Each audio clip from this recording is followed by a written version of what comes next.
जय शिव गोरक्ष। झारवीर गोगा जी की कथा।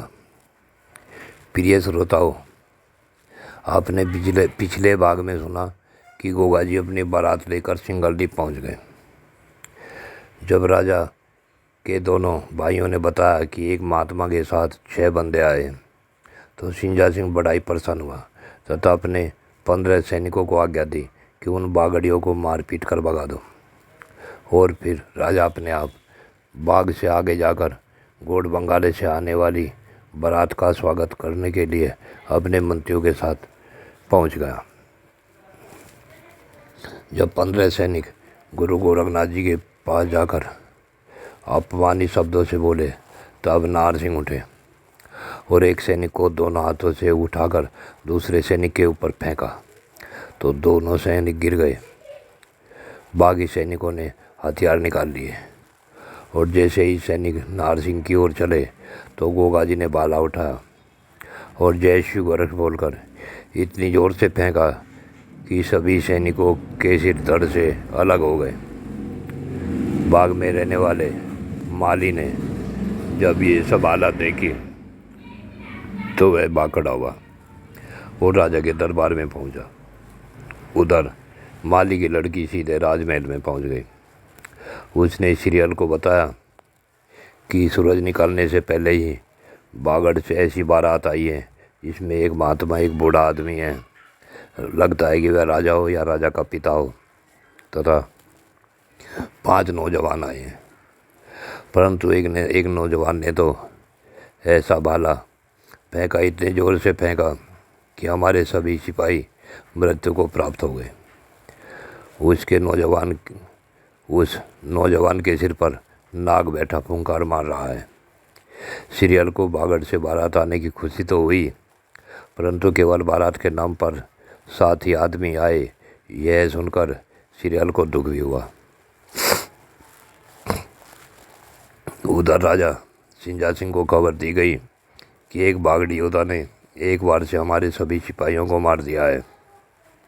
तो राजा ने तुरंत अपनी सेना को तैयार होकर बाग को घेरने का आदेश दिया और महात्मा सहित सभी को बंदी बनाने की आज्ञा दी। जब बाग को चारों ओर से फौज ने घेर लिया तो गोगा जी गुरु गोरखनाथ जी से बोले, हे गुरुदेव, पता नहीं राजा के मन में क्या है। सम्मान करना तो दूर, सीधी लड़ाई की तैयारी करके बाग को घेर लिया है। तब गुरु गोरखनाथ जी बोले, तेरे बिना जोहर दिखाए यहाँ काम नहीं चलेगा। अब तुम 5 तैयार हो जाओ और अपनी युद्ध कला का वो जोहर दिखाओ जिसे सिंगलदीप ही नहीं बल्कि दुनिया याद करे। गुरु की आज्ञा मिलते ही 5 बहादुर अपने अपने घोड़ों पर बैठ गए और जय शिव गोरक्ष बोल चारों दिशाओं में बटे। तथा गोगा जी ने सेनापति को कहा, जरा अपना कृत देखो, तुम क्या करने जा रहे हो। हम कोई साधारण आदमी नहीं हैं, बल्कि हम 5 साक्षात काल का रूप हैं।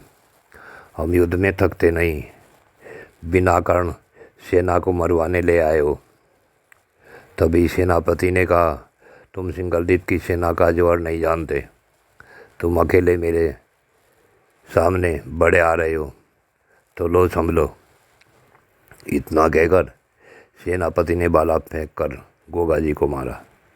नीले घोड़े ने भाले का वार बचाकर तेजी से आगे बढ़ा और गोगा जी ने अपना भाला संभाला। तब तक सिर पर नाग ऐसी फुंकार मारी कि सेनापति अपने घोड़े से गिर गया और मृत्यु को प्राप्त हो गया। अब गोगा जी आगे बढ़े, परंतु सेना गोगा जी के तेजस्वी स्वरूप को देखकर पीछे भागने लगी।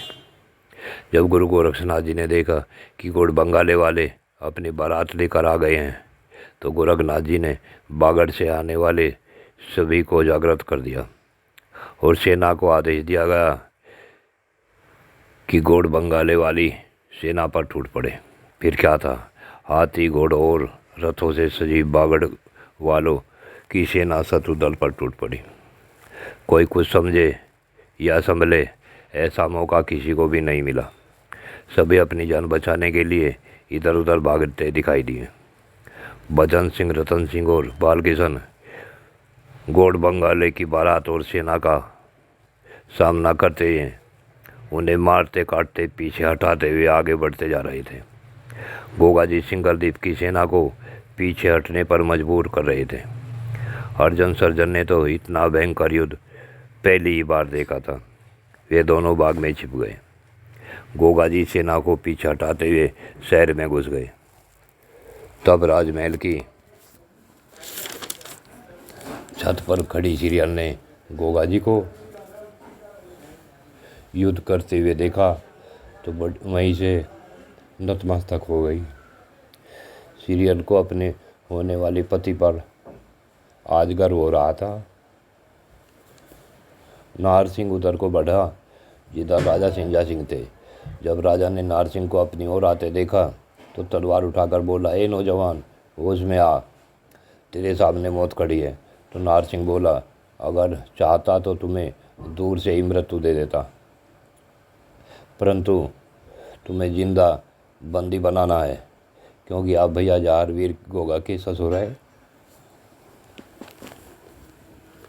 तभी तदिकनाग भयंकर पुकार मारता राजा के चारों ओर घुमा। राजा भयंकर सर्प को देख मूर्छित हो गया।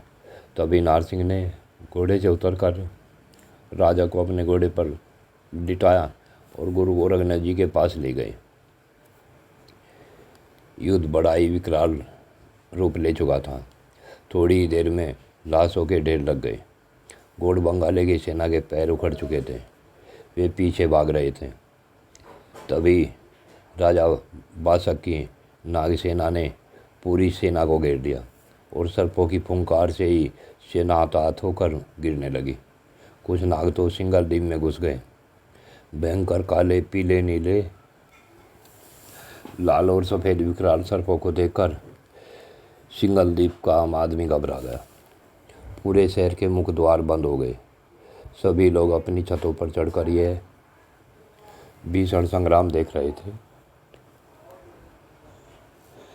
न तो गोगाजी किसी के वश में आने वाले थे और न वे नागी। गोगाजी तो जैसे आज काल का अवतार हो, लड़ते लड़ते शाम हो गई। गुरु गोरखनाथ जी ने राजा सिंजा सिंह से कहा, अगर देश बचाना है तो अपनी हार मान लो और अपनी बेटी का विवाह बागडीवीर गोगा से कर दो। उधर गौड़ बंगाले की सेना और सभी बाराती भाग खड़े हुए। चारों ओर खून से लथपथ सैनिकों को देखकर राजा भी भयभीत हो गया और गुरु गोरखनाथ जी के सामने हार मान ली। तब गुरु गोरखनाथ जी ने शंख बजाया। शंख की आवाज़ सुनते ही युद्ध बंद हो गया। अब गोगा जी भी गुरु की शरण में आ गए और फिर वहाँ बागडीवीरों का सम्मान हुआ। प्रिय श्रोताओं, अब गोगा जी के विवाह को अगले भाग में सुने। जय शिव गोरख।